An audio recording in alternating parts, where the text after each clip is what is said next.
Hey everyone, welcome back to Electric Avenue. This is Mr. Jane, and today we're going to do our episode number 7. And this is the June wrap up of the EV scene here in India. So, as usual, I've got 4 topics. We're going to go through the monthly registrations, we're going to talk about the recent EV news and launches, then we're going to do something a little bit unique because the news talked about Tesla, and I thought this would be a good time to kind of do a deep dive into Tesla and their India roadmap, or I should say, really nothing. But let's talk about it. Let's talk about how they started their journey to potentially coming to India and where we are today.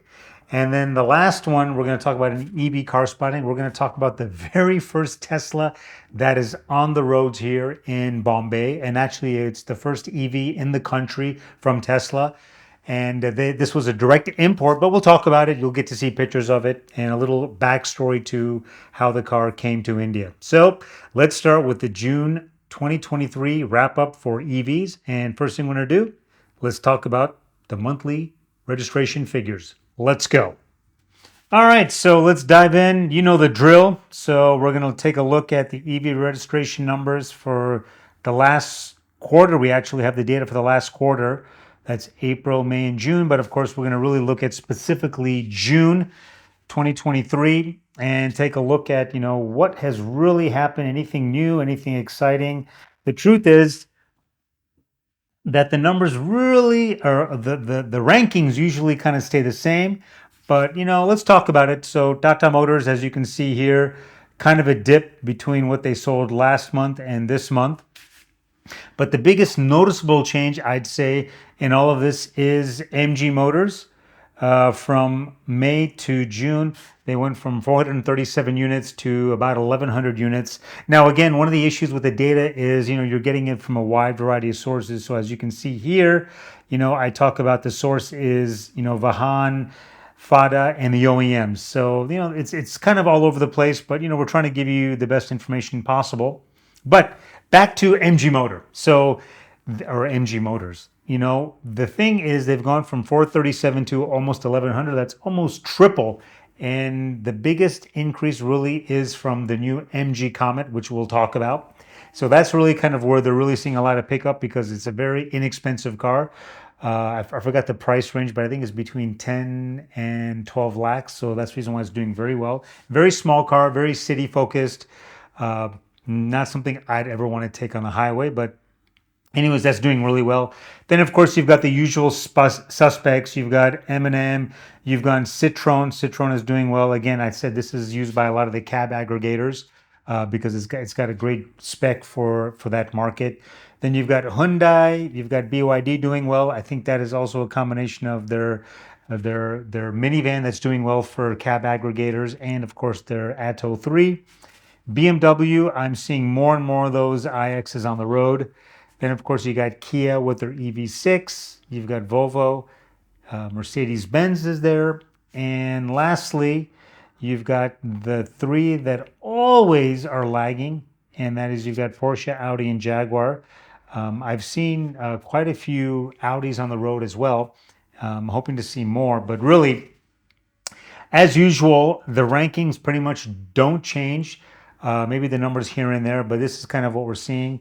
More and more EVs on the road, and that's the whole point of this, and that's what we're really focusing on is more and more EVs on the road.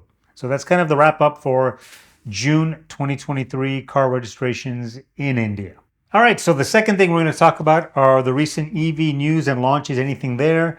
Basically anything interesting to talk about. So really there's not much.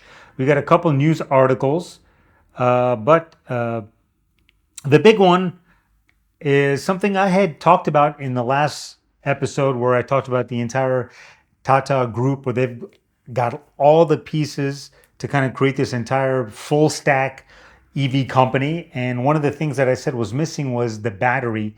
They are kind of still using other people's, but they just signed a deal in the beginning of June where they've signed a $1.6 billion EV plant deal. So that's actually quite interesting because that is now going to give them the biggest piece of an EV is the battery pack. And now they're going to, start manufacturing them. Now, I'm not sure if this is in joint collaboration with one of the bigger ones like LG Chem or someone else. But the truth is, this is a great start for them. And I think if they can kind of continue going down this path, then we will see a full stack EV from the Tata Group. And this is only the beginning. So this is great. So that was early June. Then there really wasn't much more. The only other big thing, and I should say only, but it is a huge thing, is the Prime Minister was in the US visiting, and he got a chance to meet with Elon Musk. And of course, when this was all happening, it was like, Tesla's coming to India and all that hubbub was going on. And, the truth of the matter is, Elon is a pure business guy. He's going to go to every leader in the world and kind of say, hey, help me make cars and I'll help you. And of course, it all revolves around tariffs, incentive structures, and all of that. So this is not surprising. It's typical posturing. Every time, these two get together, it's like, everything is going to be awesome. And there's going to be a plant that's going to start next week somewhere in India. So I take this with a grain of salt if something actually happens. But, this is a tweet that was put up, by, our Prime Minister Narendra Modi. And then he talked about how he met Elon. And then, of course, Elon had to say, yeah, great conversation. I mean, what the fuck's he going to say? So anyways, this is kind of the other big news that happened. So as I said, there wasn't much happening in June as far as really news is concerned. But now this piece is now going to dive into our deep dive for this month of June. And that is to talk about Tesla and their roadmap and strategy and what they have planned for India. So let's kind of get into it. All right, so this is the deep dive of Tesla in India. To be honest with you, this is more heartache than anything else. And this all really began in 2016. So a couple things happened in 2016 was one of the very first Teslas came on the roads of Bombay, and I think that got everyone excited. And then the second thing that happened was in 2016, they opened up the bookings for the Model 3. You could put down $1,000 and reserve a spot. So that was like, oh my God, Tesla's coming to India. Look at it, you can reserve. Back then, the rupee was 66 to the dollar. So, some people may say that's a great investment because, you booked at 1,000. So that means you probably put in at 66,000 rupees. If you finally got your money back, you're probably hopefully getting it at, 82,000. 82,000 rupees to $1,000, but who knows? But anyways, whatever. That really kind of kicked off the idea that Tesla was coming to India when they opened up the bookings. But I got to tell you, nothing happened. So that was 2016. Then the next big event kind of happened in December 2020, where at the end of December 2020, someone asked Elon, hey, what's happening with Tesla coming to India in January 2021? So Elon basically said, no, I'm not coming in January 2021, but definitely in 2021, sometime in the year. And I think this was all because, they opened up with the Ministry of Finance. What was it? I forgot the name of the company. ROC, the Registry of Companies. They created a company, got registered, and in there it talked about, Tesla coming to India. They had a couple hires on LinkedIn. So everything looked like it was kind of coming together. This all happened in 2020. So everyone thought, okay, definitely 2021. Tesla is definitely coming. And oh my God, Elon even tweeted about it. So rock on, man. We're good to go. Well, guess what? Nothing. That's right. It was like crickets were chirping. So then here we are in July 2021. And again, people are kind of asking him going, hey, dude, what's going on? So he kind of tweeted saying, I'd love to, but, India has some of the highest import duties in the world. And as a resident of India, I can actually attest to that. If you want to get any really high-end car, the duties are crazy. And I think Elon finally realized that. So, this was a tweet to kind of basically say, hey, duties are really high. Hopefully someone, wink, wink, nod, nod, like the Prime Minister will change his import duty regime, but nothing happened. So this was July 2021. Again, hoping things would happen. And here we are to what happened last month, which was almost 2 years after that tweet from Elon. So in June 2023, Elon, got to meet the prime minister in the U.S. The prime minister was doing his typical marketing visit to the U.S. to kind of discuss a wide range of topics, and of course, meeting with some of the biggest leaders. So you got to meet with people like Andrew Jassy of AWS because they want to spend $16 billion. I have a feeling when you want to spend money in India, like billions, he meets you. So the idea was, hey, my God, if Andrew Jassy of AWS is meeting the prime minister and now Elon's meeting him, that means something is actually happening. But the truth is, we're still back to square one. People still are reserving those Model 3s, but nothing is happening. And in fact, what I recently read somewhere that the company that was registered, I think it's still there, but 3 or 4 of the people that were hired, they have now left, and now they're working somewhere else. So from what I can tell, is there's really no plans of Tesla coming to India anytime soon. Now, maybe this is all posturing. Maybe this is a way for Elon to kind of push the government to say, hey, man, if you don't work with me, I'll go somewhere else. And I think he's actually working with the Brazilian government. So who knows really what's going on? This is all politics. As a car guy, I'd like to really hope something happens, but this is beyond cars. In the end, it's all about creating jobs, making sure there's a real economic incentive for the country of India to kind of let a manufacturing giant like, Tesla come to India, or do they kind of protect their existing guys like Mahindra, Tata? I kind of on both sides of the coin. I can kind of see I'd love to have that Model S Plaid sitting in my garage, but I can completely understand where someone like a Tata can really benefit if everything is in their favor and they can kind of manufacture these cars. But of course, right now they're just manufacturing things like the Nexon, the Tigor, and the Tiago.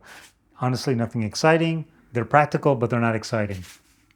So that's kind of the journey of Tesla in India so far. Basically, like I said, it's a nightmare. It's more like speed bumps after speed bumps after speed bumps. And I really don't think they're going to come to India anytime soon. The truth of the matter is, the number one selling car in India sells for like some $7,000. So I don't even know how they can even come to India because, their cars are going to be priced very expensive. So why would they build a manufacturing plant if you're only going to sell, 8 or 9 thousand cars a year? Mercedes has a plant here in India, actually just outside of Pune, and they've had that plant for close to 25 years. And I think last year Mercedes had their best year ever, and I think they sold no more than like 16,000 cars. So you can just give you the idea of size and scale. I mean, do you think you're going to sell as many of those cars as Mercedes? I doubt it. But anyways, that's my take. And that's kind of our brief introduction and history of Tesla in India. All right, this is the last segment. This is the EV car spotting. And with the rest of this episode, it's all about Tesla. As I mentioned, this is the very first Tesla that was brought into India. This is a Model X, as you can see. This is a P90 version. This is actually on the streets of Pedder Road. This was actually registered in December 2017. So sorry, the bookings opened up in 2016, and then this came in 2017. So I think that's kind of all of that together kind of created that hype around Tesla coming to India. But anyways, this was the very first Tesla ever registered in the country. It's owned by the Ruia family, which actually owns SR Oil. So it's a bit ironic that one of the largest oil companies, SR Oil, owns an electric vehicle, but this is kind of theirs. And since then, I think we have had no more than maybe 8 or 9 Teslas in the entire country. So yes, that means this country of 1.3 or 1.4 billion people has no more than 8 or 9 Teslas in the entire country. And I think of that, I think 5 or 6 of them are based here in Bombay. And of course, the Ambanis have 2, so they've got the only Model S in the country, and the rest of them are the Model X's. So that's kind of the issue that we're having is, they're great cars, but they're pretty spendy, so you're not going to be able to get them at what the prices you see that are in the US with the current import duty and one of the issues that Elon's been complaining about. But anyways, yeah, this is the Model X, and this was something I saw many years ago, probably maybe 2, 3 years ago. and happened to take a picture of it. I was just walking on the road and got a shot of it. Anyways, folks, that's it. That's a wrap to Electric Avenue episode number 7. If you have any comments or questions, you know what to do. Go to the comments, write some stuff. Hopefully I'll respond to you. And till then, take care. We'll see you next month. Bye-bye. Oh no, we're gonna